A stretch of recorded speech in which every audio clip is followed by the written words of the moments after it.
اعوذ باللہ من الشیطان الرجیم بسم اللہ الرحمن الرحیم۔ عزیز طلباء السلام علیکم۔ آج کا ہمارا موضوع سال دوم کا 5واں سبق اکبری کی حماقتیں۔ اکبری کی حماقتیں بہت ہی اہم سبق ہے۔ اس کا خلاصہ آج دیکھیں گے کہ اس میں کون سی باتوں کا ذکر کیا گیا ہے۔ مولوی نذیر احمد اس کے مصنف ہیں۔ اکبری کی حماقتیں جو ہے اس کے مصنف کا نام ہے مولوی نذیر احمد۔ 1836 میں مولوی سعادت علی کے گھر میں پیدا ہوئے اور ان کی جو وفات ہے وہ 3 مئی 1912 کو انہوں نے وفات پائی۔ اس سبق کا جو ماخذ ہے وہ میرات العروس ان کا ناول ہے۔ تو بہت سی ادبی خدمات سر انجام دی انہوں نے۔ بہت سے اہم تصانیف جو ہیں ان کے نام سے منسوب ہیں۔ میرات العروس، توبۃ النصوح، ابن الوقت، فسانہ مبتلا، بنات الناش، بہت سے ان کے اہم جو ہیں افسانے ہیں۔ تو مولوی نذیر احمد بہت بڑے ناول نگار تھے۔ یہ ان کے ناول ہیں۔ یہ آپ کے سامنے ماخذ میرات العروس، ڈپٹی نذیر احمد، مولوی نذیر احمد جو ہیں ان کے ادبی خدمات کے پیش نظر ان کو شمس العلماء کا خطاب بھی دیا گیا۔ مولوی نذیر احمد پہلے ناول نگار ہیں، یہ بھی ان کو اعزاز حاصل ہے۔ اصلاح معاشرہ کا انہوں نے بیڑا اٹھایا تھا۔ اصلاح معاشرہ کے لیے بہت سے ناول لکھے اور ہمہ گیر شخصیت کے مالک تھے۔ ان کا اسلوب آسان، سادہ اور بامقصد تھا۔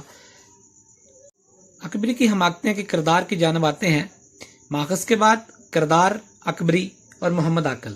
اس سبق کے اندر جو بہترین کردار ہے، جس میں سارے سبق کی جان ہے، وہ اکبری ہے۔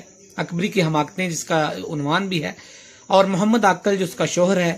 ایک کٹنی کا ذکر کیا گیا ہے جو لوگوں کو لوٹتی ہے گھروں میں آ کر۔ اکبری جو ہے وہ ایک بہو ہے جو نہایت ہی بد مزاج ہے، جو لڑ جھگڑ کر اپنی ساس سے علیحدہ ہو چکی ہے، جس کو ان کے نانوں کے لاڈ پیار نے بگاڑا ہوا ہے۔ اسی کے بارے میں یہ سارا جو سبق ہے جو ہم پڑھتے ہیں انشاءاللہ، اور اسی کا ذکر کریں گے۔ سبق کے خلاصے کی جانب آتے ہیں۔ مصنف لکھتے ہیں کہ اکبری ایک بد سلیقہ اور نادان لڑکی تھی جو سسرال سے لڑ جھگڑ کر اپنے خاوند کے ساتھ الگ گھر میں رہتی تھی۔ اسی زمانے میں ایک کٹنی کا بڑا چرچا تھا جو ہیلے بہانے سے سادہ لوگ خواتین کو لوٹتی تھی۔ اکبری کے خاوند محمد عاقل نے یہ کہہ رکھا تھا کہ کسی اجنبی عورت کو گھر میں مت آنے دینا۔ ایک دن کٹنی حجن کا بیس بنا کر گلی میں آئی اور عورتوں کو بہلانے پھسلانے کے لیے تبرکات دکھانے لگی۔ اکبری چونکہ بے حد احمق اور غیر ذمہ دار واقع ہوئی تھی، اس لیے ملازمہ زلفن کو بھیج کر حجن کو گھر بلا لیا۔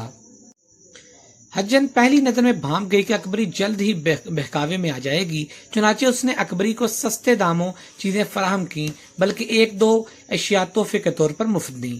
اکبری لٹو ہو گئی۔ حجن نے 2 روپے والا ہزار بند بھی 4 آنے یعنی 25 پیسے میں فروخت کر دیا۔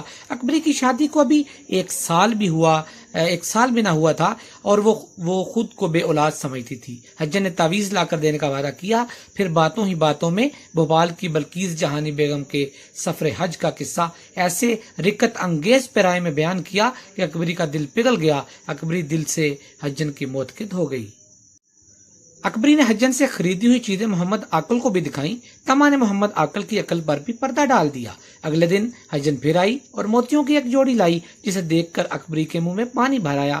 اکبری نے 50 روپے قیمت سن کر رقم نہ ہونے کا ذکر کیا تو حجن نے اکسایا کہ اتنے قیمتی موتی ہاتھ سے نکلنے نہ دو، اور ہو سکے تو پونچھیاں بیچ کر خرید لو۔